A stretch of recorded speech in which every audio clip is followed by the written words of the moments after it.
हम बनाएंगे पनीर पॉपर्स। इसके लिए मैंने पनीर के क्यूब्स कट करके रखे हैं और मैश्ड पनीर से छोटी छोटी बॉल्स बना के रखी। अब मैं एक बैटर बनाऊंगी जिसमें हम इसको डिप करेंगे। उसमें मैं 1 टेबलस्पून बेसन लिया है, इसके बाद 1 टेबलस्पून सूजी,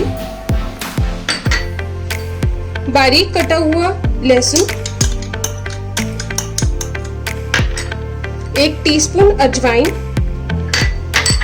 स्वाद अनुसार नमक और थोड़ा सा पानी डाल के एक घोल बनाएंगे जिसमें हम पनीर को अपने डिप करके फ्राई करेंगे। जैसा कि आप देख सकते हैं ये बैटर थोड़ा सा थिक है, हम एकदम ज़्यादा पानी डाल के इसको पतला नहीं बनाएंगे, थोड़ा थिक रखेंगे ताकि कोटिंग अच्छे से हो जाए।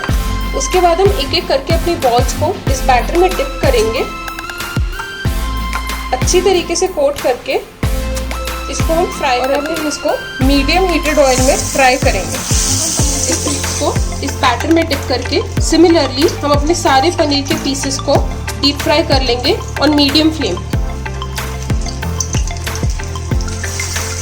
जैसा कि आप देख सकते हैं इसमें नाइस गोल्डन ब्राउन कलर आ रहा है, तो हम इसको एक प्लेट पे टिश्यू पेपर के ऊपर निकाल लेंगे। हमारे पनीर पॉपर्स रेडी हैं। अब हम इसके ऊपर हल्का सा चाट मसाला स्प्रिंकल करके सर्व करेंगे। ये बहुत जल्दी बनने वाली डिश है, तो कभी भी आपके घर पे कोई भी मेहमान आए तो आप ये बहुत इजीली बना सकते हैं।